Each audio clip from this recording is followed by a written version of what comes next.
Assalamualaikum warahmatullahi wabarakatuh. Selamat pagi buat kita semua, teman-teman sekalian. Baik, hari ini kelompok kami, kelompok 5, akan membahas tentang dua topik dari pengertian equity kemarin yang sudah dijelaskan oleh kelompok sebelumnya. Kami akan membahas terkait kebijakan dividen dan penyajian ekuitas. Yang pertama, soal dividen. Ini adalah keputusan penting yang menentukan apakah laba perusahaan akan dibagi ke pemegang saham atau disimpan. Dan yang kedua, kita bakalan membahas tentang ekuitas. Itu apa? Itu bagian kekayaan bersih perusahaan yang dimiliki oleh pemegang saham. Nah, mungkin segitu saja dari penjelasan singkat terkait materi yang akan kami bahas selanjutnya. Bisa di next slide. Baik, teman-teman. Mungkin ini adalah nama-nama anggota kelompok dari kelompok 5. Yang pertama, ada Muhammad Albani Rai dengan 3 NIM akhir 246. Ada Kuku Sugeng Utomo 251. Ada Dama Putra Anggira Yuda 253. Ada Nabila Khairil Jahro 258, dan saya sendiri Waodana Gata Talita Ibrahim 259, ada Aurelia Cantika Motiara Parinusa 262, dan yang terakhir Safina Najah Fauzi dengan NIM akhir 275. Baik, mungkin bisa di next slide. Oke teman-teman, mungkin eh, slide ini akan dijelaskan oleh pemateri pertama pada Karin. Saya persilahkan. Baik, sebelumnya terima kasih moderator atas kesempatan yang telah diberikan. Di sini sebelumnya kita akan membahas mengenai kebijakan dividen dulu. Next slide. Jadi awalnya what atau pengertian. Nah, dividen sendiri itu merupakan pembayaran sebagian laba perusahaan kepada para pemegang saham. Jadi istilahnya itu ini adalah bentuk penghargaan atau hadiah bagi mereka karena sudah menanamkan modal gitu. Nah, tapi dividen ini itu tidak selalu dibagikan sepenuhnya gitu. Sebagian laba biasanya itu ditahan oleh perusahaan untuk keperluan lain. Misalnya ada perluasan atau ekspansi bisnis, kemudian pembelian aset baru, kemudian pelunasan pinjaman, atau justru sebagai pinjaman darurat atau cadangan darurat. Nah, makanya di sini akan ada kebijakan dividen nih. Nah, kebijakan dividen ini keputusan manajemen buat mengenai seberapa besar laba nantinya itu akan dibagikan atau seberapa besar laba yang akan ditahan dalam perusahaan nanti. Nah, kebijakan ini penting ya karena termasuk keputusan yang strategis buat perusahaan untuk menyeimbangkan atau menimbangkan antara membahagiakan pemegang saham dengan dividen tunai ataupun memperkuat perusahaan melalui laba yang ditahan. Next slide. Nah, kemudian why? Mengapa kebijakan dividen itu penting? Jadi, yang pertama itu investor itu dapat melihat dividen sebagai return nyata dari investasi saham. Maksudnya itu gimana? Jadi dividen ini bukti langsung keuntungan itu dari saham. Karena harga saham kan bisa naik turun. Tapi dividen ini uang tunai nyata yang nantinya diterima oleh investor. Kemudian yang kedua, menjaga kepercayaan pasar. Jadi perusahaan yang sudah membayar dividen umumnya itu berusaha mempertahankan. Maksudnya mempertahankan itu gimana? Yaitu perusahaan itu konsisten akan membayarkan dividen-dividennya kepada pemegang saham. Karena nanti kalau misalnya perusahaan itu tiba-tiba berhenti ataupun menurun drastis, nanti pasar itu bisa bereaksi negatif atau justru bisa panik gitu. Nah, nanti investor tuh bisa berpikir atau eh ini nih gimana? Jangan-jangan kayak perusahaannya itu lagi mengalami permasalahan gitu, karena tiba-tiba dividennya udah diberhentikan gitu.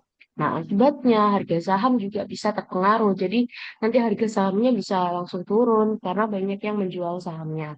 Kemudian yang ketiga, mengapa kebijakan dividen penting? Karena yang ketiga, dividen ini dapat menggambarkan langsung atau memperlihatkan langsung keadaan kondisi sinyal kesehatan keuangan perusahaan. Jadi kalau rutin dan stabil dibagikan, berarti perusahaan ini dianggap atau dapat dikatakan sehat dan memiliki arus kas yang kuat. Contohnya mungkin yang paling umum di bank-bank pemerintah kayak Bank BCA gitu, itu terkenal rutin membayar dividen tiap tahun. Jadi walaupun kondisi ekonomisnya nggak terlalu bagus, itu mereka tetap menjaga konsistensinya gitu. Kemudian siapa yang terlibat? Yang terlibat tentunya ada manajemen. Manajemen ini nantinya akan mengusulkan bagaimana kebijakan dividen ini. Jadi setelah menganalisis laba nantinya ataupun kebutuhan investasi, kemudian kondisi kas perusahaan, nanti manajemen ini yang memutuskannya. Kemudian pemegang saham tentunya, jadi mereka ini nanti yang menerima dividen bisa berupa investor retail kayak individu kecil itu atau enggak kayak yang dengan pensiun, reksadana atau asuransi itu investor institusional. Nah, jadi tiap individu atau tiap kelompoknya memiliki kepentingan yang berbeda-beda. Kemudian ada kreditur atau pemerintah. Jadi nantinya akan ada bank atau pemegang obligasi yang bisa membatasi dividen melalui sebuah perjanjian. Jadi nanti perusahaan itu bisa mampu membayar utangnya karena ada perjanjian yang membatasinya. Kemudian ada pemerintah, jadi nanti akan ada aturan hukumnya di mana dividen itu hanya boleh dibagikan dari laba, bukan dari modal yang di-store. Nah, biasanya akan ada pemutusan atau pengesahan dari UPS atau Rapat Umum Pemegang Saham. Jadi bukan keputusan sepihak oleh manajemen, tapi hasil kesepakatan resmi. Next slide. Kemudian ada how, bagaimana kebijakan dividen itu ditentukan. Tentunya di sini kebijakan dividen ditentukan atau ditetapkan itu yang pertama menimbangkan faktor-faktor pendukung. Salah satu yang bisa disebutkan adalah stabilitas, yaitu kayak stabil yang konsisten gitu. Investor itu biasanya lebih suka dividen itu yang stabil. Jadi walaupun kecil daripada besar yang berubah-ubah, itu lebih suka yang dividennya itu stabil, people yang stabil. Karena kenapa? Stabilitas ini kan memberikan rasa aman gitu ya, dan tingkat kepercayaan. Jadi dividen ini tetap dibagikan walaupun kecil gitu. Kemudian mempertimbangkan bagaimana reputasi perusahaan di pasar modal. Jadi dividen yang tadi saya singgung, dividen itu ibaratnya sinyal. Jadi kalau konsisten perusahaan dikatakan sehat gitu. Kalau tiba-tiba dihentikan bisa negatif gitu. Nah, kemudian yang ketiga, setiap pemegang saham memiliki karakteristik yang beda-beda, yang sifatnya beda-beda, kayak investor retail tadi ataupun institusional. Yang biasanya yang retail itu suka dividen tunai karena bisa langsung digunakan, ataupun institusional yang lebih sabar atau rela jika laba ditahan itu buat ekspansi atau perluasan, sehingga prospeknya jelas itu. Kemudian biasanya faktor pajak itu juga berpengaruh karena kalau pajak dividen tinggi, investor lebih suka biasanya capital gain gitu. Kalau pajak rendah, biasanya dividen tunai lebih disukai. Kemudian yang keempat ada melihat track record dividen perusahaan. Jadi investor itu selalu melihat riwayat dividennya. Kalau perusahaan terbiasa membayar rutin, investor lebih percaya. Nah, kemudian jadi di sini ada sangat jarang perusahaan membayar dividen penuh sebesar laba ditahan. Jadi apabila laba ada, tapi pas ini maka dividen tidak bisa dibayar penuh. Nah, next slide.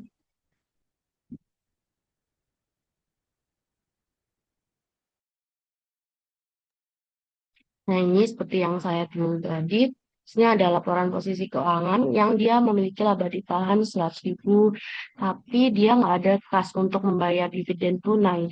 Jadinya dividen itu tidak bisa dibagikan meskipun ada laba ditahan. Next slide. Nah, di sini kondisinya berbeda karena di sini ada kasnya 100.000, tapi di sini ada kewajiban lancar berupa 60.000 sehingga nantinya kas yang bebas dipakai itu hanya 40.000 sehingga dalam arti dividen 100.000 itu tidak bisa dibayar sepenuhnya. Baik, mungkin sekian materi dari saya. Mungkin bisa dilanjut oleh materi selanjutnya.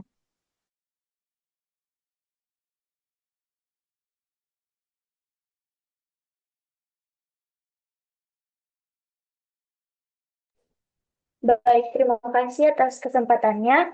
Nah, kita lanjut di sini untuk membahas, tadi sudah di-mention oleh Nabila, bahwa tidak semua perusahaan itu akan membagikan seluruh laba yang tersedia sebagai dividen kepada si pemegang saham.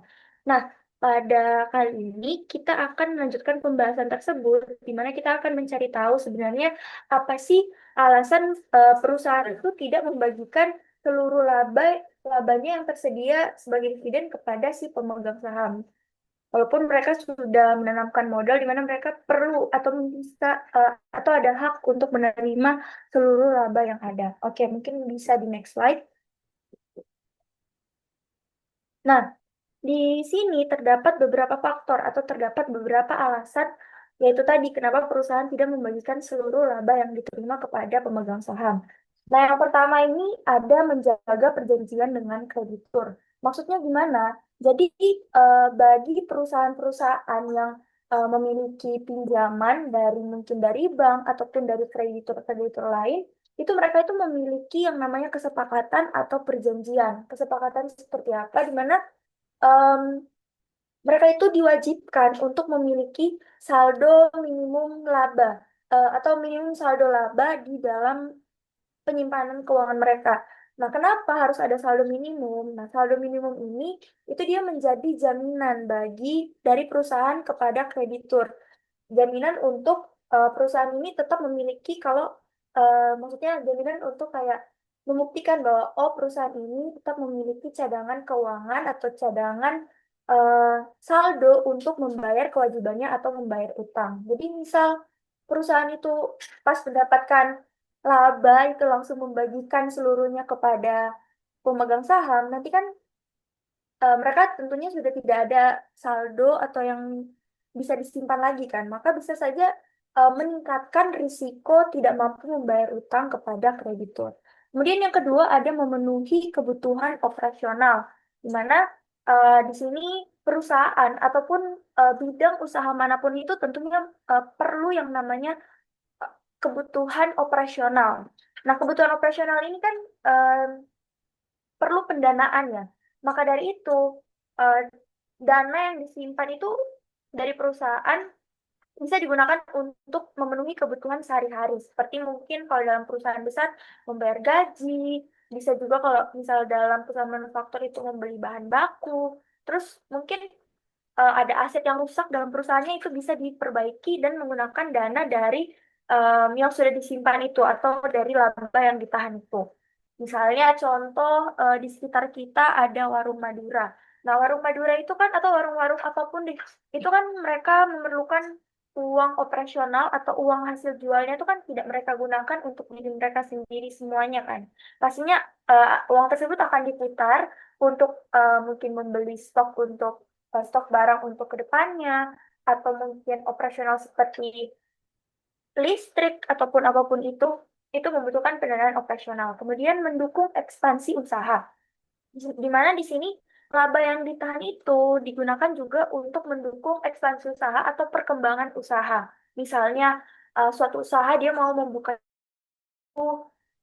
mungkin atau mungkin dia mau membeli alat produksi atau memperbarui atau inovasi produk yang sudah ada dan lain sebagainya. Nah, analogi gampangnya itu atau contoh gampangnya itu mungkin di sini kita lebih tahu kayak mungkin YouTuber-YouTuber yang sekarang sudah ada. Salah satunya misal YouTuber gamers nih.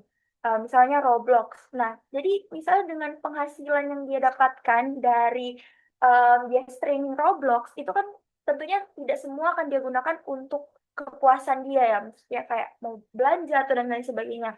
Itu kan pasti ada yang dia simpan untuk upgrade PC, mungkin beli baju-baju baru di Roblox supaya apa? Supaya nanti pada saat dia melakukan streaming lagi, itu kan tentunya akan lebih menarik dan menarik lebih banyak penonton dan sehingga akan menghasilkan penghasilan yang lebih lagi dari sebelumnya. Kemudian yang keempat itu ada menjaga stabilitas dividen. atau smooth out. Itu maksudnya seperti apa? Jadi perusahaan itu akan menahan pembagian laba. Nah, dalam mendapatkan laba itu kan tentunya tidak setiap tahun akan mendapatkan laba yang tinggi terus gitu kan. Nah, ada tahun-tahun yang memang kita mendapatkan laba yang bagus, bisa dibilang mendapatkan laba yang bagus atau laba yang kurang bagus. Nah, jadi perusahaan itu pada saat mereka mendapatkan laba di tahun yang bagus ini, mereka itu akan menahan pembagian laba tersebut sehingga jika laba yang nantinya dihasilkan pada tahun berikutnya itu menurun, nah perusahaan itu tetap bisa konsisten untuk memberikan dividen kepada pemegang saham. Kayak contoh tahun 2021 dibandingkan dengan 2022. Ternyata 2021 itu laba yang diterima itu lebih besar. Nah, karena di tahun 2021 ini perusahaan telah menyimpan atau menyimpan laba yang diterima, maka di tahun 2022 itu walaupun terjadi fluktuasi, perusahaan bisa tetap memberikan dividen yang sama gitu, sehingga pemegang saham ini menilai bahwa oh perusahaan ini konsisten dalam membagikan dividennya. Kemudian yang terakhir itu ada menyediakan cadangan risiko.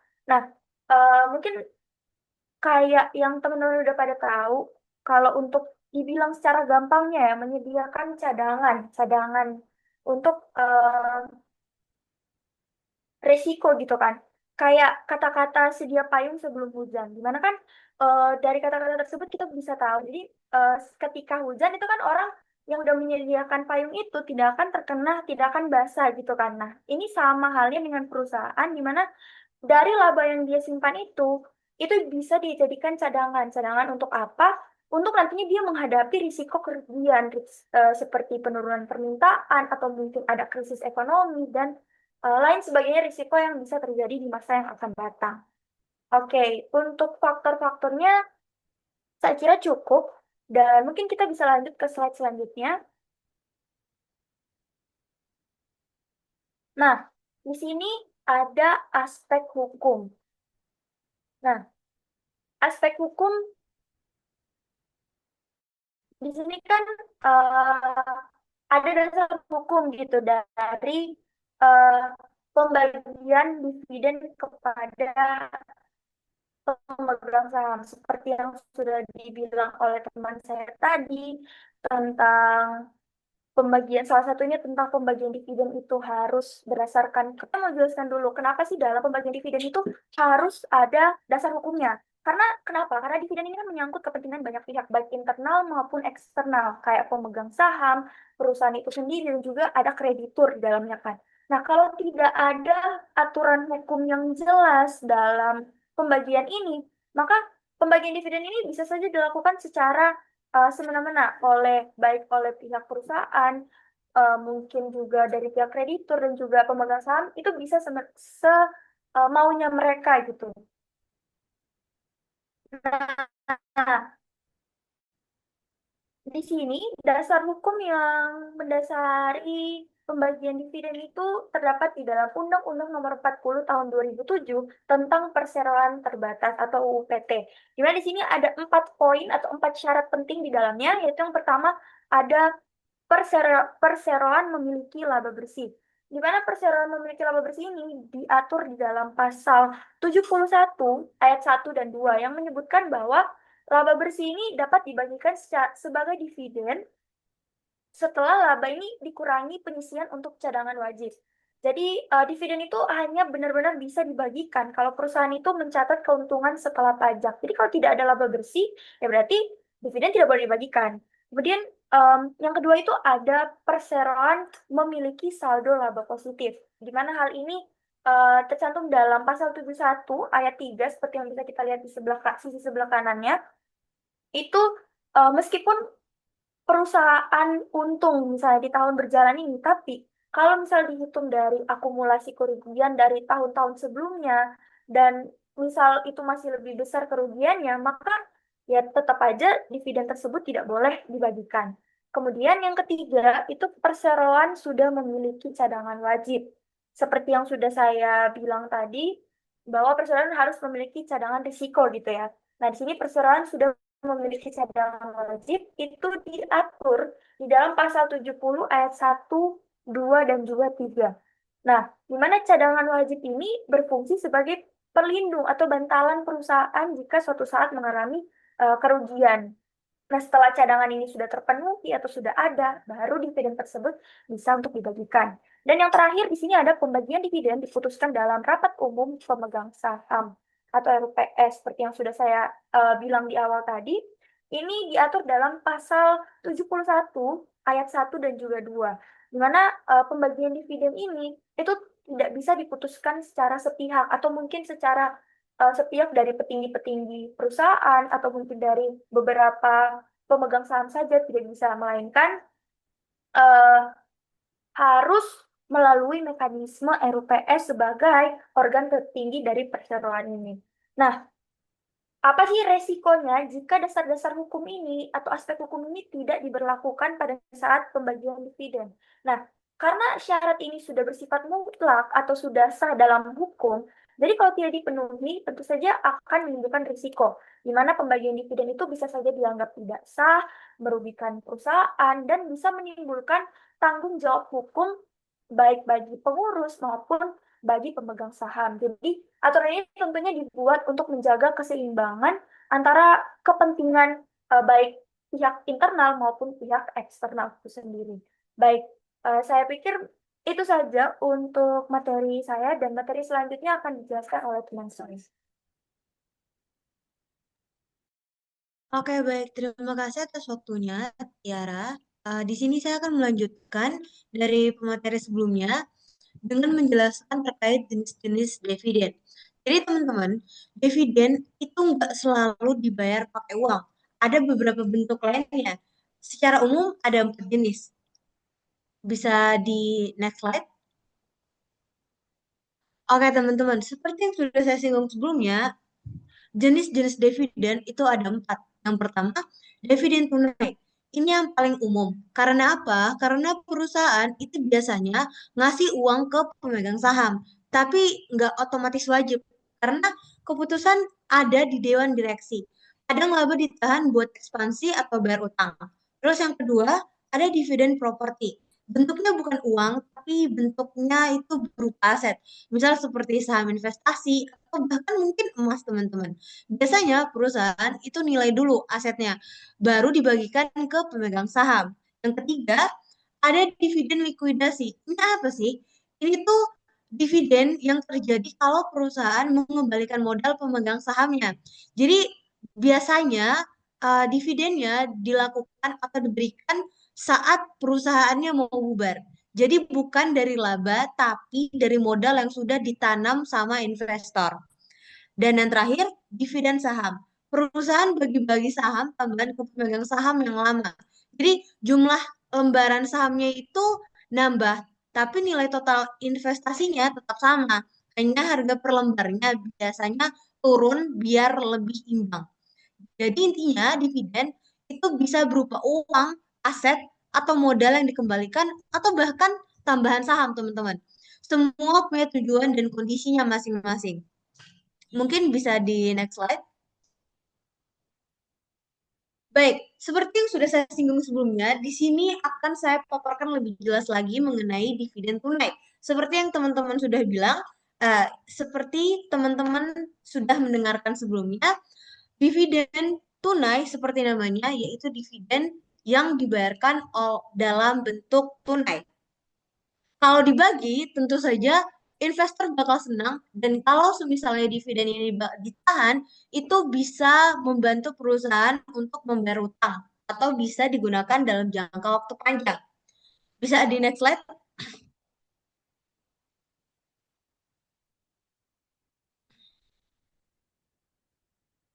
Oke. Oke, teman-teman. Di sini sudah terpapar sebuah contoh dari dividen tunai, di mana Roadway Freight Corp pada tanggal 10 Juni mengumumkan dividen tunai sebesar 50 sen per saham atas 1,8 juta saham yang akan dibayarkan pada tanggal 16 Juli kepada semua pemegang saham yang tercatat hingga 24 Juli. Oke, teman-teman. Di sini sebelum saya menjelaskan lebih detail terkait ini, nah Teman-teman tuh bisa lihat ya, di sini tuh ada dua penjurnalan saja. Kenapa dua penjurnalan saja, Ode? Karena keluar masuknya kas itu baru bisa dijurnalkan. Sedangkan pada tanggal 24 Juli itu hanya sebagai pencatatan, teman-teman. Jadi tidak masuk ke dalam penjurnalan. Oke? Bisa di next slide. Oke, seperti yang teman-teman bisa lihat, di sini sudah saya jelaskan sebelumnya, yang ada penjurnalan hanya di tanggal 10 dan juga 16. Tetapi di tanggal 24 itu tidak terjadi. Karena apa?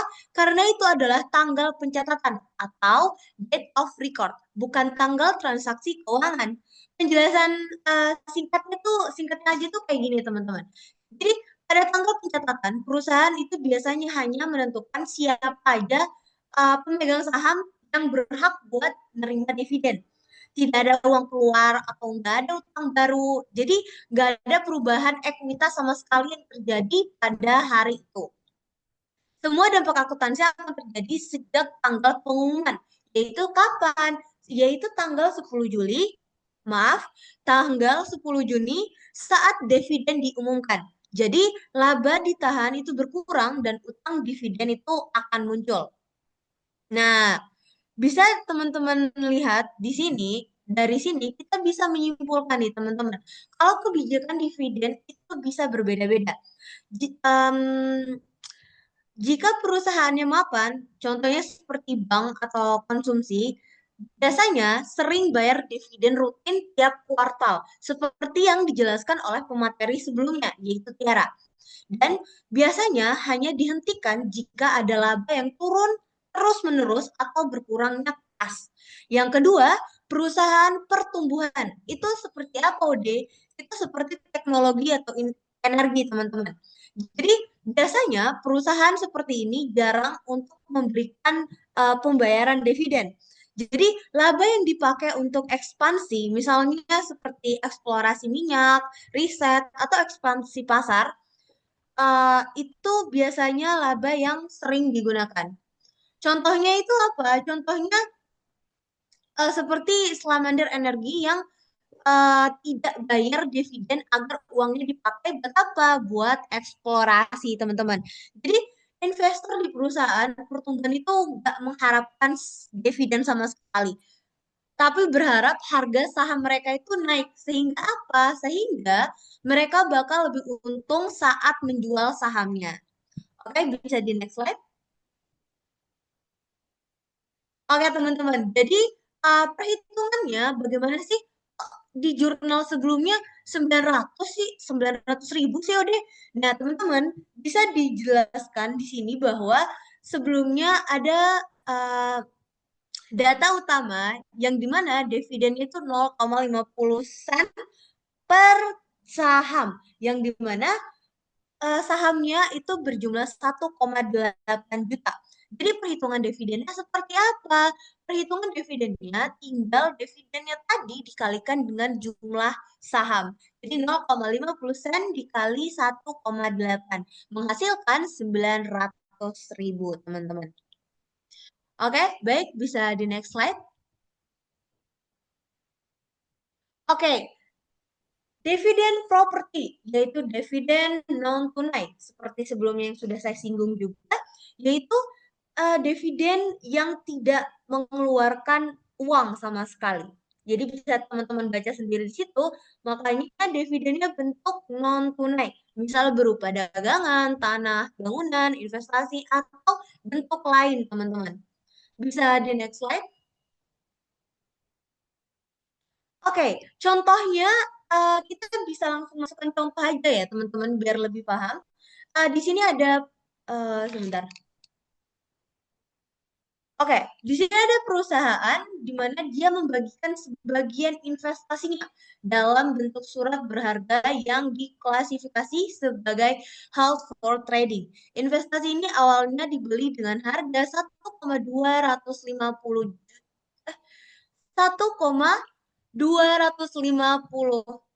ya. Pada tanggal 28 Desember tahun 2014, mengumumkan dividen propertinya akan dibagikan pada tahun 2015 yang akan mendatang di tanggal 30 Januari kepada pemegang saham yang tercatat per 15 Januari 2015. Saat pengumuman nilai wajar surat berharga itu adalah 2 juta. Oke, di sini teman-teman, aku bakal ngejelasin dikit kenapa um, bisa dalam bentuk surat berharga. Kenapa bisa dalam bentuk surat berharga? Gini teman-teman, sebelum ini ada contoh lain yaitu berupa eh, sebuah perusahaan yang membagikan dividennya berupa emas teman-teman. Nah, gimana masalahnya terjadi di sini? Apa? Karena masalahnya adalah ketika kita membagikan atau perusahaan membagikan emas dalam jumlah kecil ke banyak pemegang saham itu bakal sangat ribet atau lebih sangat menyusahkan. Karena apa? Karena dalam praktiknya dividen properti itu biasanya diberikan dalam bentuk surat berharga seperti yang dicontoh, makanya bentuknya itu dalam surat berharga. Jadi untuk mempersingkat atau memper mempermudah perusahaan saja. Oke, baik, bisa di next slide. Nah, teman-teman, di sini ada penjurnalannya, di mana penjurnalannya terjadi di tahun 2014, 28 Desember, dan juga 30 Januari 2015. Baik, teman-teman, sebelumnya kita bisa um, uh, gimana? Gini, jadi kalau perusahaan mau bagi dividen properti, jadi ada beberapa langkah dulu sebelum perusahaan itu membagikan dividennya. Yang pertama, nilai ulang dulu asetnya ke nilai wajar. Nah, dari situ kita bisa nih lihat nih, muncul keuntungan atau kerugian kalau nilai wajarnya beda dengan nilai yang ada di buku. Yang kedua, catat pengumuman dividen. Dengan mengurangi laba ditahan, dan penambahan kewajiban berupa properti dividen payable sebesar nilai wajar aset. Dan yang terakhir, saat dividen dibagikan, kewajiban tadi itu dihapus. Yaitu apa? Yaitu debit property dividend payable. Lalu aset yang dibagikan juga dikeluarkan dari buku perusahaan, yaitu kredit aset sesuai dengan nilai wajar, seperti penjurnalan yang sedang ditampilkan ini. Oke, jadi dari tanggal 28 Desember 2014, kita bisa lihat perusahaan terlebih dahulu menilai kembali investasi ekuitas yang dimiliki. Nilai wajar investasinya naik dari 1,250 menjadi 2 juta. Sehingga ada selisih keuntungan sebesar berapa teman-teman? Ya, tentu saja 750.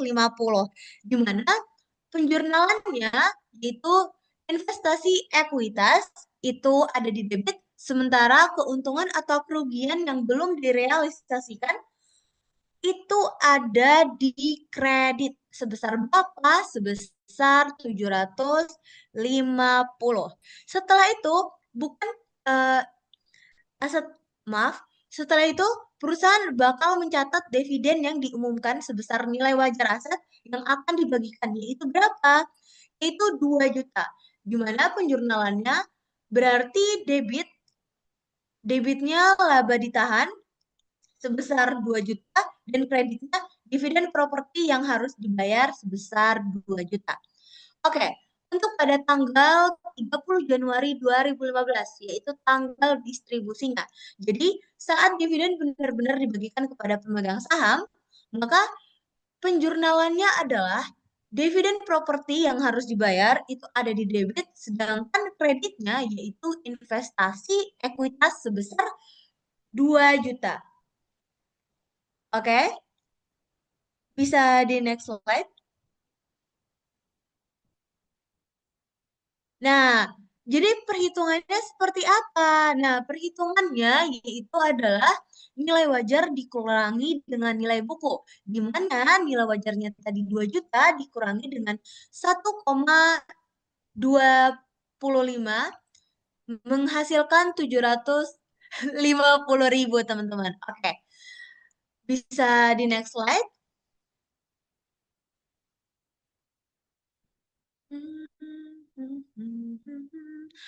Oke, di sini tadi saya akan menjelaskan terkait dividen likuidasi, yaitu di mana seperti teman-teman bisa lihat di situ adalah dividen yang dibayarkan bukan dari laba, melainkan dari modal yang disetor oleh pemegang saham. Jadi dividen ini nggak berasal dari laba ditahan, tapi seringnya malah disebut sebagai dividen likuidasi. Istilah ini menunjukkan bahwa dividen itu merupakan pengembalian atas investasi pemegang saham, bukan dari keuntungan perusahaan itu. Dan kata lain, setiap dividen yang tidak berasal dari laba akan mengurangi modal yang disetor sama pemegang saham. Dan sejauh itu, dividen tersebut dianggap sebagai apa, teman-teman? Ya, dividen likuidasi. Em, bisa di next slide? Oke, kita akan lanjut masuk ke contohnya nih teman-teman. Di sini ada perusahaan yang sedang membagikan dividen kepada pemegang saham biasa sebesar 1,2 juta. Dalam pengumuman dividen tunainya, perusahaan menjelaskan bahwa 900.000 dianggap sebagai laba, sementara sisanya itu adalah pengembalian modal, di mana perusahaan ini mencatat transaksi itu seperti yang ditunjukkan oleh penjurnalan selanjutnya.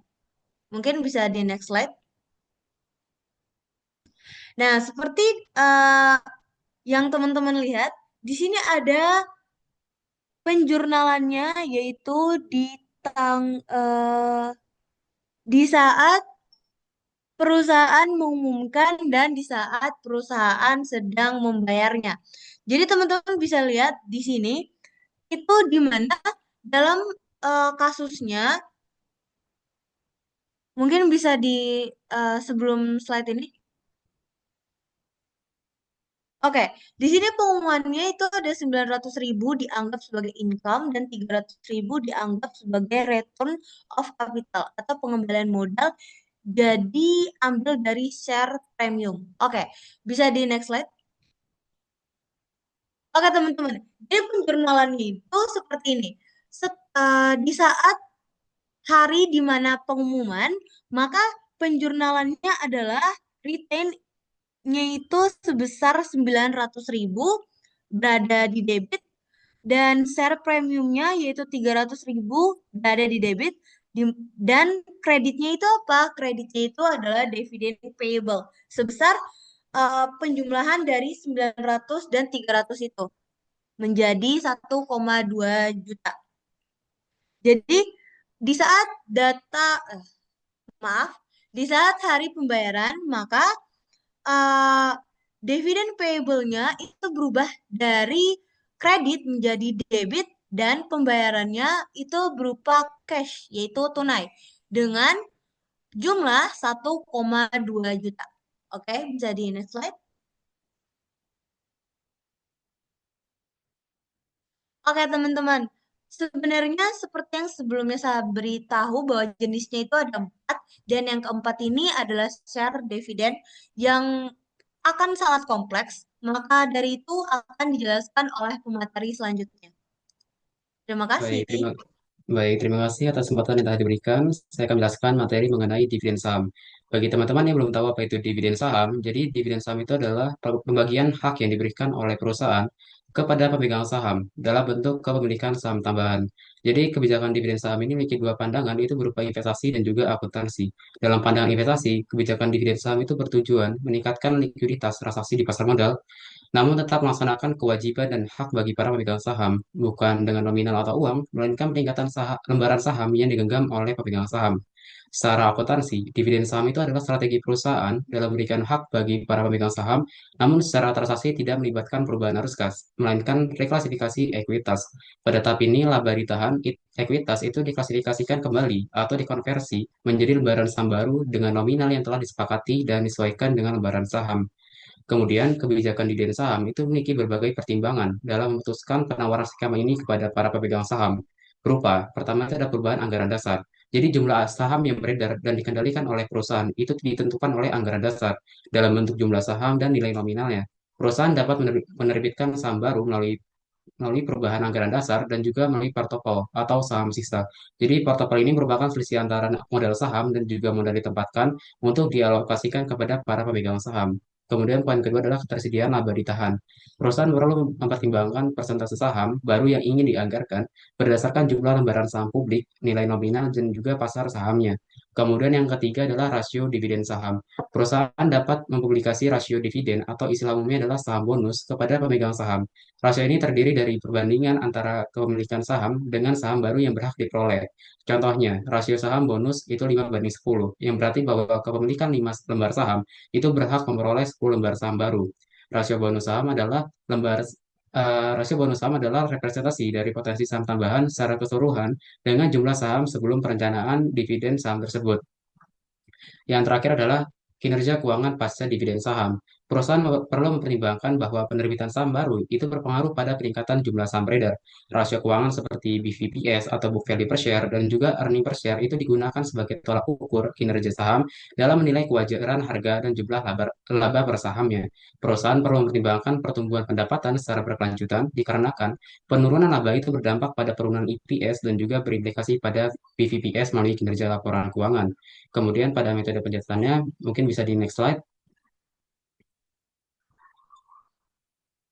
Nah, pada metode pencatatan itu terbagi menjadi dua bagian, yaitu nilai nominal dan juga nilai pasar. Dalam nilai nominal sendiri, menurut IFRS dalam IAS 1 dan IAS 32 itu menyatakan bahwa pembagian dividen saham itu melebihi batas 25% diperlakukan seperti layaknya stock split atau kapitalisasi laba, di mana perusahaan itu menerbitkan jumlah saham baru dengan jumlah yang sama, bahkan melebihi modal dasar atau jumlah maksimum yang dapat diterbitkan oleh perusahaan. Melalui metode ini, perusahaan dapat menerbitkan saham baru dengan jumlah besar, namun dengan dana yang terbatas atau minimum, dikarenakan perhitungan alokasi penerbitan saham baru itu menggunakan nilai nominal atau par value. Di Indonesia, khususnya, par value minimum yang dianggarkan dalam perusahaan terbuka itu berkisar antara 50 atau 100 rupiah per lembar sahamnya.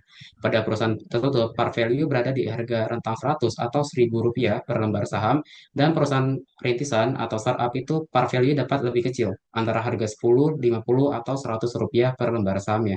Yang kemudian adalah nilai pasar.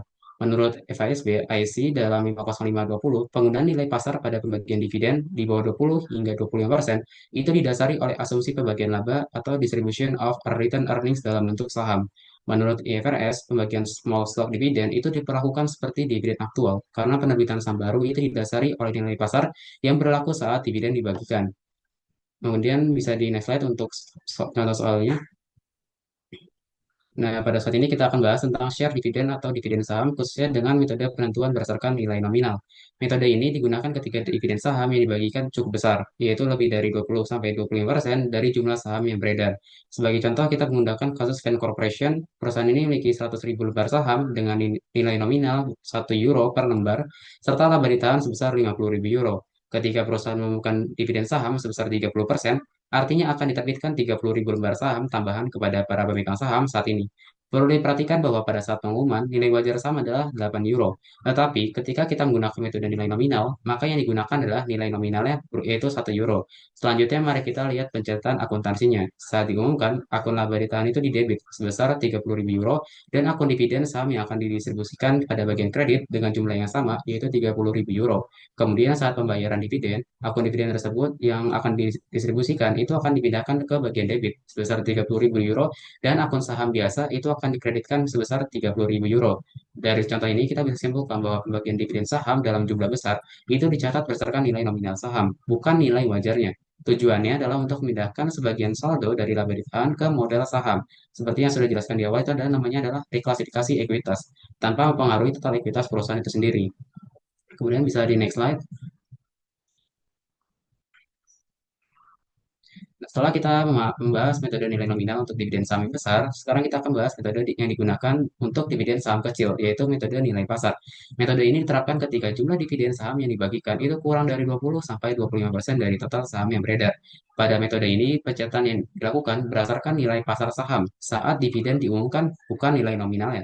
Kita lihat contoh Fan Corporation, saya akan mengambil studi kasus yang sama, namun terdapat perbedaan pada kebijakan dividen saham dan nilai wajar perlembaran saham ya. Diketahui pada kasus ini Fan Corporation itu mengumumkan dividen saham sebesar 10%.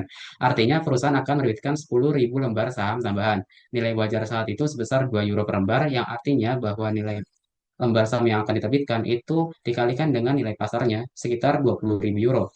Untuk penceritaannya itu saat diumumkan, akun laba itu akan didebit sebesar 20.000 euro, lalu dikredit ke dua akun, yaitu dividen saham yang akan diterbitkan sebesar nilai nominalnya berupa 10.000 euro, dan sisanya adalah agio saham. Agio saham itu apa? Agio saham itu adalah sebesar selisih nilai pasar dengan nilai nominalnya, yaitu 20.000 dikurang 10.000, yang berarti agio saham itu adalah 10.000 euro. Namun saat pembayaran, perusahaan perlu menerbitkan dividen saham sebesar 10.000 euro dan mengkreditkan sebesar 10.000 euro pada saham biasanya. Jadi berbeda dengan metode nilai nominal, pada metode nilai pasar ini, sebagian dari laba ditahan itu akan dipindahkan ke akun modal saham dan juga agio saham atau share premium. Jadi agio saham ini kalau di equity itu akunnya berbeda, jadi ada tambahan nilai di store itu untuk yang bagian agio saham. Untuk nilai equity-nya tetap pada bagian modal sahamnya. Hal ini bertujuan bahwa pembagian dividen saham kecil itu dianggap sebagai distribusi laba berdasarkan nilai pasar saham, bukan sekadar penambahan modal berdasarkan nilai nominal.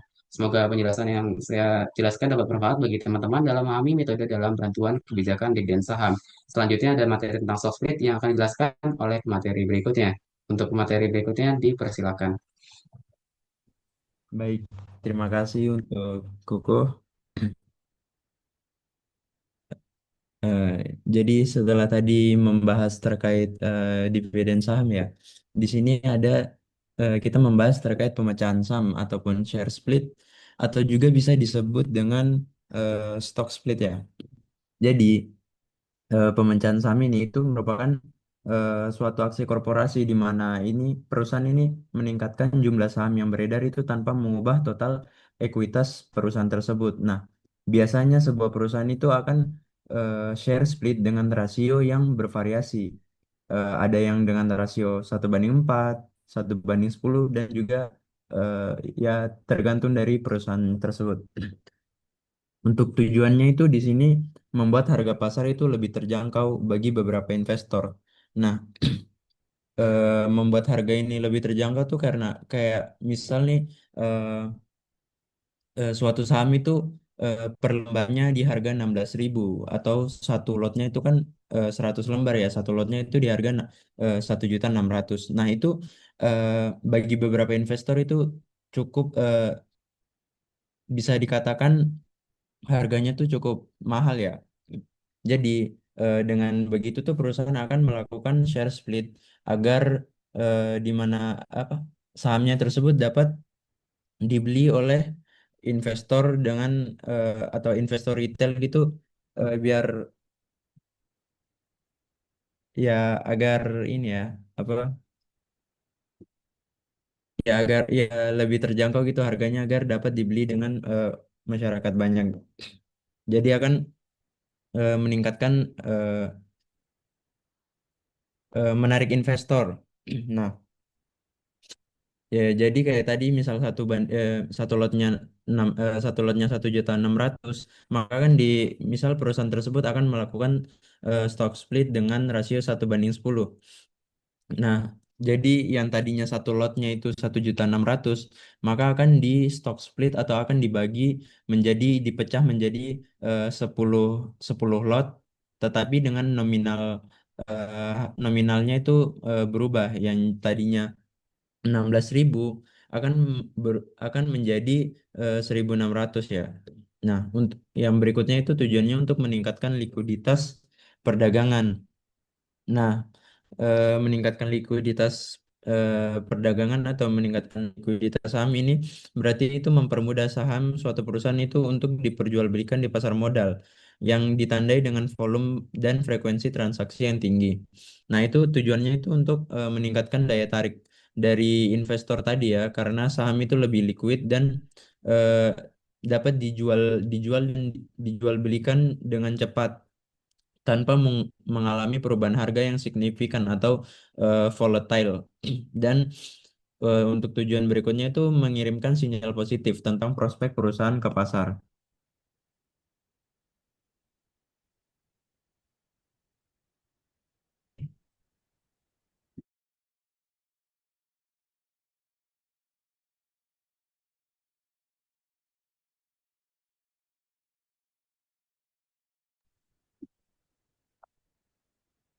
Nah, di sini terdapat contoh dari stock split atau share split ini ya.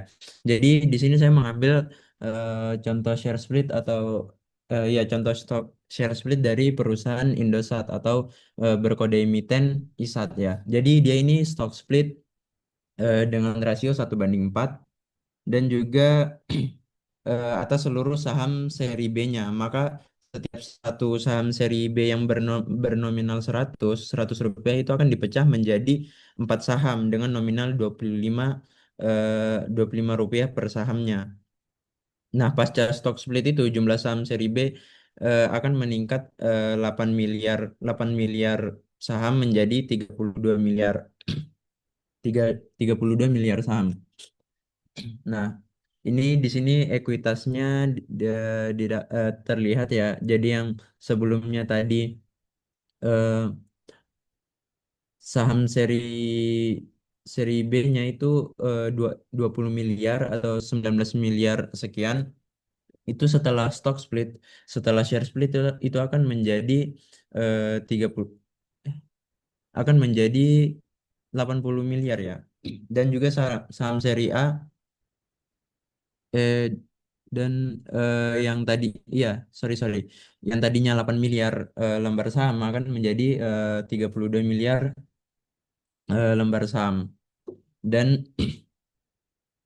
eh, ya nah di sini terdapat yang sebelumnya ya yang apa simbol S itu kan merupakan hari di mana dia melakukan stock split. Nah yang tadinya dia itu kan harganya perkiraan harga sebelum dia melakukan stock split itu di harga 10-an ribu ya karena tadi dia kan stock split dengan rasio 1:4 yang tadinya sekiranya di harga 10-an ribu dia setelah stock split ini akan eh, eh, nilai nilai pasarnya nilai saham di pasar itu akan menjadi 2 ribuan sekian dan di sini ada contoh lain itu perusahaan Petrindo Jaya Kreasi atau berkode emiten cuan. Nah itu dia kemarin melakukan stock split dengan rasio 1:10 yang tadinya dia harganya harga per lembar sahamnya itu 16.000 dia melakukan stock split dengan 1:10 di mana kemudian eh, dipecah menjadi 1.600 per lembar sahamnya. Nah di sini eh, pada pada stock split ini ya pada share split ini em, dia tidak mencatat jurnal akuntansi ya, tapi dia mencatat catatan memorandum. Nah, di sini catatan eh, catatan memorandumnya nih ada ekuitas sebelum share splitnya dan juga ekuitas setelah share split di mana tadi modal sahamnya tuh 8 miliar saham dengan nominal 100 tadi maka akan menjadi 806 miliar 270 sekian dan laba ditahannya tadi 161.254 itu dalam jutaan ya itu menjadi 161 miliar sekian dan dihasilkan dijumlahkan mendapat hasil 967 miliar 524 sekian. Nah, setelah dia melakukan share split atau stock split itu dia yang tadinya 8 miliar kan tadi dia rasio 1:4 ya. Dia akan menjadi 32 miliar lembar saham dengan nilai nominalnya itu 25. Nah, maka dia itu akan tetap ya apa nilai lembar sahamnya itu akan tetap 806 miliar 270 sekian dan juga laba ditahannya itu tetap. Jadi kan share split ini atau stock split ini dia itu tidak mengubah total ekuitasnya. Nah, di sini terdapat perbedaan dividen saham dan juga pemecahan saham, di mana aspek nilai saham untuk dividen saham itu dia tidak berubah. Namun pada pemecahan saham atau share split tadi itu dia akan berubah yang tadinya. Misalnya yang tadi 10.000 akan menjadi 2 ribuan. Dan untuk aspek jumlah saham itu sama-sama dividen saham dan juga pemecahan saham ini sama-sama meningkatkan jumlah sahamnya. Untuk jurnal akuntansi, ah, dividen saham kan memerlukan jurnal akuntansi ya. Namun pemecahan saham ini dia tidak memerlukan jurnal akuntansi, tetapi dia dicatat dia dicatat dengan catatan memorandum. Nah, untuk pengaruh ekuitasnya itu sama-sama tidak ada pengaruh ekuitas. Nah, untuk tujuan dividen saham itu meningkatkan kepemilikan investor atau lembar sahamnya. Dan untuk pemecahan saham tujuannya itu menurunkan harga pasar harga pasar saham agar meningkatkan likuiditas saham, dan juga yang kedua itu menarik investor karena eh, semakin rendahnya nilai suatu saham itu akan menarik investor untuk masuk. Ya, baik. Terima kasih untuk eh, pemateri berikutnya. Saya persilakan. Baik, di sini saya akan menjelaskan mengenai pengungkapan dividen saham dan pemegang saham. Nah, oleh pemateri sebelumnya telah dijelaskan mengenai apa itu dividen saham dan juga pemecahan saham. Di sini saya akan menjelaskan mengenai pengungkapannya. Next slide. Baik, kita mulai dengan dividen saham terlebih dahulu. Di sini sudah ada soal, yakni Roche Corporation memiliki 100.000 lembar saham biasa yang beredar dengan nilai nominal 1 pound per lembar dan laba ditahan sebesar 50.000 pound. Jika Roche mengumumkan dividen saham sebesar 10%, perusahaan akan menerbitkan 10.000 lembar saham tambahan kepada para pemegang saham saat ini. Jika nilai wajar saham pada waktu dividen saham adalah 8 pounds, maka entry jurnalnya adalah di sini pada tanggal deklarasi uh, kita akan mendebit laba ditahan sebesar 10 pound dan mengkredit dividen saham biasa yang dapat didistribusikan sebesar 10.000 pound. Yang artinya perusahaan akan menerbitkan saham tambahan sebanyak 10% dari saham yang beredar, yakni 10.000 lembar. Pada tanggal deklarasi, nilai wajar saham adalah 8 pound. Namun, dalam pencatatan akuntansi yang dicatat bukanlah nilai wajar, namun nilai nominal sahamnya. Sehingga perusahaan melakukan pemindahan sebesar 10.000 pounds dari akun laba ditahan ke akun dividen saham biasa yang dapat didistribusikan. Pada penjurnalan ini, ini adalah persiapan sebelum saham tersebut benar-benar dibagikan kepada pemegang saham. Next slide.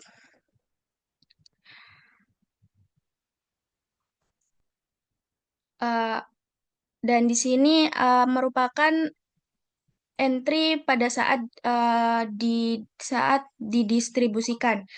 Di sini terdapat di sini kita mendebit dividen saham biasa yang dapat didistribusikan sebesar 10.000 pound dan mengkredit modal saham biasa sebesar 10.000 pound.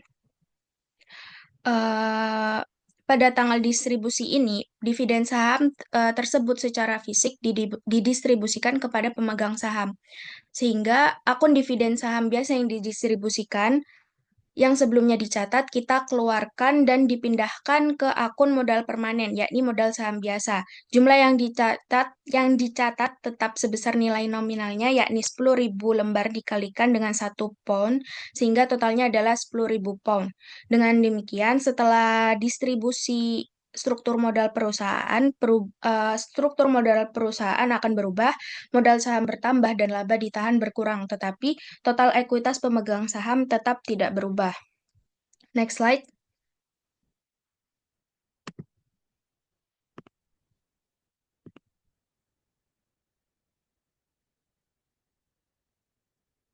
Di sini, dalam tabel ini menunjukkan bahwa setelah dividen saham 10% dibagikan, jumlah saham yang dimiliki oleh setiap pemegang saham meningkat secara proporsional.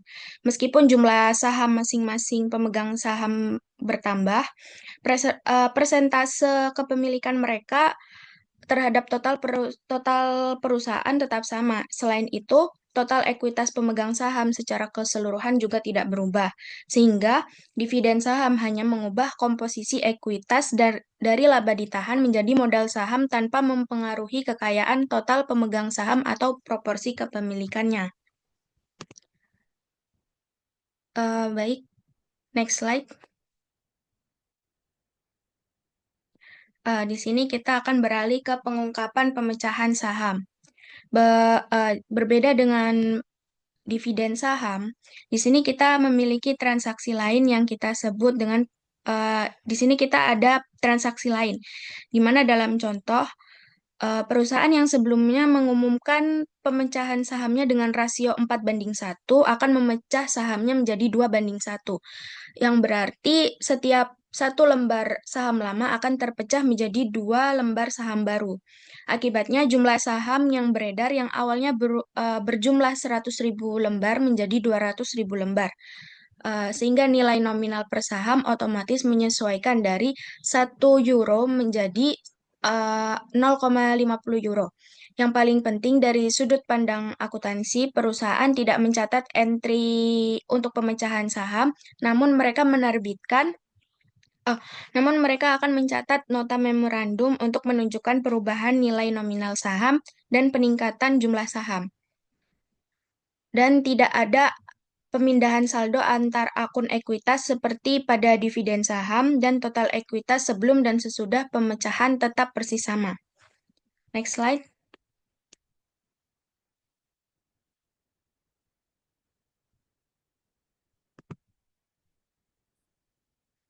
Setelah ini kita beralih ke penyajian untuk penyajian ekuitas dalam laporan posisi keuangan dan laporan perubahan ekuitas. Next slide. Nah, pada penyajian ekuitas untuk laporan keuangan neraca dan laporan perubahan ekuitas, terdapat komponen-komponen yang perlu kita perhatikan. Jadi pada bagian ini, ekuitas pada laporan ini menunjukkan saldo akhir dari setiap komponen ekuitas yang pada tanggal tertentu. Jadi komponen-komponen utama yang disajikan dalam laporan posisi keuangan yakni ada modal disetor yang mencakup modal saham biasa dan modal saham preferen serta premium terkait. Lalu yang kedua ada laba ditahan yang mencakup akun yang menyimpan akumulasi laba yang belum didistribusikan. Yang ketiga ada akumulasi pendapatan komprehensif lain yang mencakup akun yang mencatat keuntungan atau kerugian yang belum direalisasikan.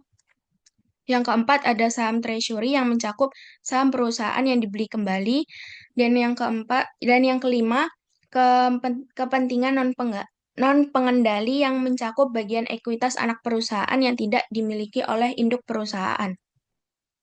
Untuk laporan perubahan ekuitas, laporan ini menunjukkan perubahan yang terjadi pada setiap komponen ekuitas selama satu periode akuntansi.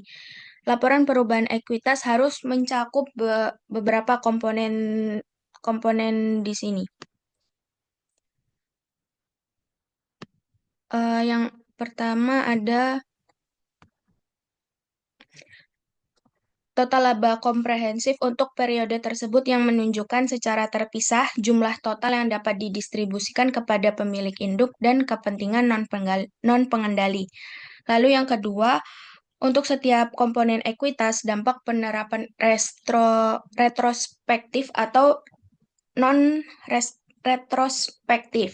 Yang ketiga, untuk setiap komponen ekuitas, rekonsiliasi antara jumlah tercatat pada awal dan akhir periode dengan pengungkapan terpisah atas perubahan yang diakibatkan oleh yang pertama, keuntungan atau kerugian.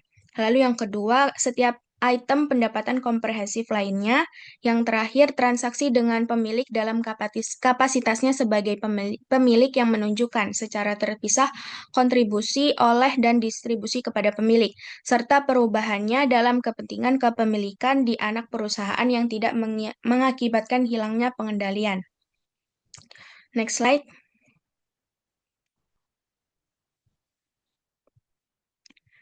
Nah, di slide ini telah disajikan eh, laporan perubahan ekuitas pada perusahaan Frost.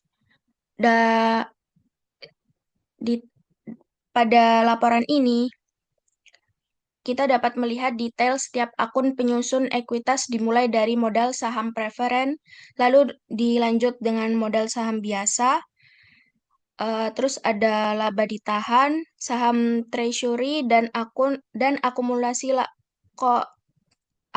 laba komprehensif lainnya. Penyajian yang rinci pada tabel memberikan transparansi kepada investor mengenai sumber dan komposisi ekuitas perusahaan. Next slide.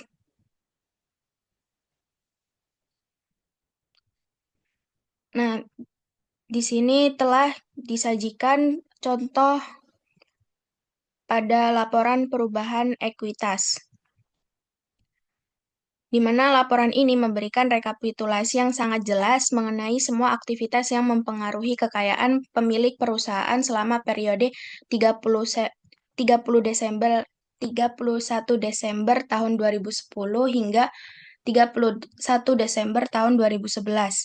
Di sini dimulai dari saldo awal pada 31 Desember 2010, total ekuitas pemegang saham pada periode adalah sebesar 757.000 dolar. Lalu perusahaan menerbitkan saham baru yang mengakibatkan akun modal saham meningkat sebesar 200.000 dolar.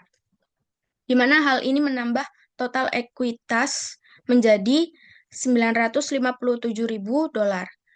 Laba komprehensif total untuk tahun 2011 adalah 89.000 dolar yang terdiri dari laba bersih sebesar 70.000 dolar dan pendapatan komprehensif lain sebesar 19.000 dolar yang berasal dari keuntungan yang belum direalisasikan pada investasi 11.000 dolar pada aset tetap 8.000 dolar. Lalu laba komprehensif ini yang menjadi sumber utama peningkatan ekuitas dari aktivitas operasional perusahaan.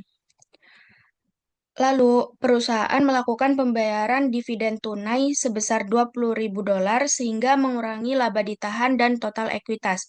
Maka ditemukan hasil saldo akhir pada 31 Desember 2011 yakni sebesar 1.026.000 dolar yang didapatkan bahwa kenaikan pada saldo ini yang awalnya dari 757.000 dolar ke saldo akhir 1.026.000 dolar adalah sebesar 269.000 dolar. Kenaikan ini dapat direkonsiliasi dari hasil perhitungan penerbitan saham sebesar 200.000 dolar ditambah dengan laba komprehensif sebesar 89.000 dolar dikurangi dengan pembayaran dividen sebesar 20.000 dolar. Baik, untuk slide selanjutnya akan dijelaskan oleh pemateri selanjutnya. Baik, di sini saya akan menjelaskan di bagian analisis ekuitas, yaitu ada ROE, payout ratio, dan book value per share. Bisa next slide. Nah, yang pertama ada ROE nih. ROE itu apa sih? ROE adalah rasio yang menunjukkan kemampuan perusahaan dalam menghasilkan labanya dengan menggunakan modelnya sendiri. Nah, dia tuh perusahaan itu bagaimana sih dia dalam mengelola labanya untuk menghasilkan laba bersih bagi perusahaannya. Nah, seperti itu. Nah, semakin tinggi ROE itu indikasi kerjanya itu bagi perusahaan itu efisien dan manajemen keuangannya juga bagus. Nah, adapun rumusnya seperti bisa dilihat yaitu ROE sama dengan net income dikurangi preferred dividend dibagi dengan average ordinary stakeholder equity. Nah, adapun contoh soalnya bisa next slide. Nah, di sini ada contoh soal ya. PT Roblox yang memperoleh laba 360.000 dolar mengumumkan akan membayar dividen preferen sebesar 54.000 dolar dan rata-rata ekuitas pemegang saham biasa yaitu 2,550 juta. Nah, mak- maka tinggal dimasukkan eh, net income-nya labanya itu 360.000 dikurangi dengan preferen dividen sebesar 54.000 dibagi dengan pemegang saham ekuitas pemegang sahamnya yaitu 2,550 juta itu sehingga menghasilkan rasio sebesar 12%. Nah, rasio 12% ini cukup bagus ya karena masih di atas 10% masih tergolong bagus dalam mengelola laba mengelola modalnya sendiri untuk menghasilkan laba bersih. Bisa next slide. Nah, di sini ada contoh di perusahaannya. Ada BBCA dan juga Bank Jatim.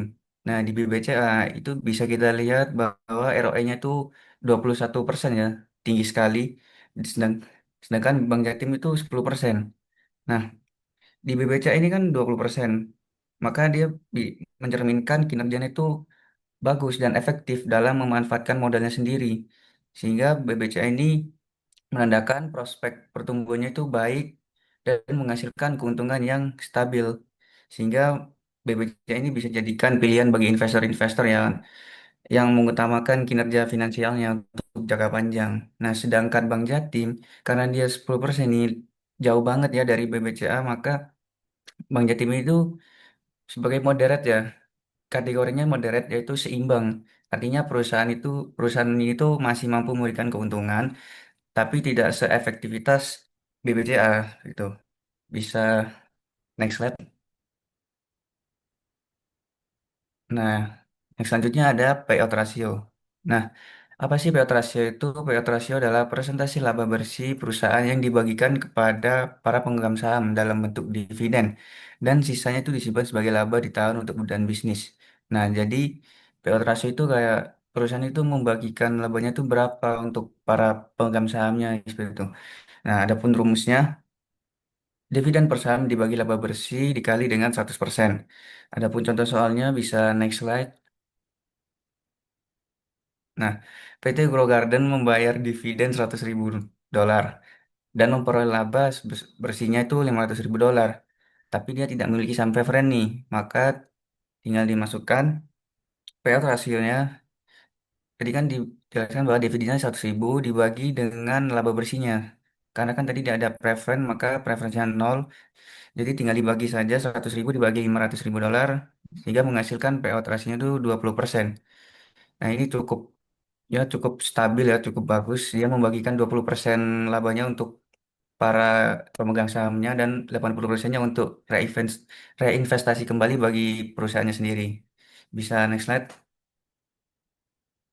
Nah, di sini ada contohnya dari perusahaannya, ada BMRI dan BNGA. Bisa lihat di BMRI ini pada tahun 2024 payout ratio-nya tuh tinggi banget, yaitu sebesar 78%, sedangkan pada tahun 2023-nya itu cuma 60%. Nah, maka BMRI ini tuh bagus ya bagi para investor karena dia berfokus pada pendapatan dividen dan juga BMRI itu sangat royal ya sehingga eh, menjadi sinyal positif bagi investor-investor yang melihat eh, payout ratio-nya ya. Namun konsekuensinya juga ada karena kan dia memberikan labanya sebesar 78%, maka untuk reinvestasi kembali itu sangat kecil sebesar 22%. Seperti itu. Sedangkan BNGA dia tuh lebih moderat ya, lebih seimbang dibandingkan dengan BMRI. Dia hanya membagikan sebesar setengahnya dan setengahnya lagi untuk direinvestasikan kembali bagi perusahaannya. Gitu. Bisa next slide. Nah, dan yang terakhir ada book value per share. Nah, book value per share adalah nilai buku per saham biasa yaitu jumlah ekuitas pemegang saham biasa yang tersedia dibagi dengan jumlah saham biasa yang beredar. Artinya dia book value per share itu untuk mengetahui sih apakah saham tersebut itu under value atau over value dilihat dari book value per share-nya. Adapun rumusnya ordinary stakeholder equity dibagi dengan outstanding share. Nah, adapun contohnya bisa next slide.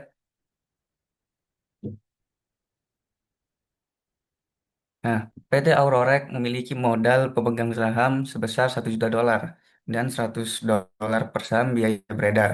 Maka tinggal dimasukkan pemegang sahamnya 1 juta dolar dibagi dengan saham yang beredar sebesar 100 dolar. Maka hasilnya itu $10 per share. Nah, ini adalah harga dari nilai bukunya. Bisa next slide lagi. Nah, adapun contoh dari jurnalnya juga, di jurnalnya kan terdapat equity. Nah, di equity kan ada ordinary nih di bagian kanannya. Maka kita jumlahkan dulu ordinarinya, karena kan yang dibutuhkan adalah ordinarinya. Nah, setelah dijumlahkan, dia dibagi dengan saham yang beredar, yaitu share outstanding sebesar 4.000. Maka dapat dihasilkan book value per share-nya sebesar $150. Dolar, gitu. Bisa next slide.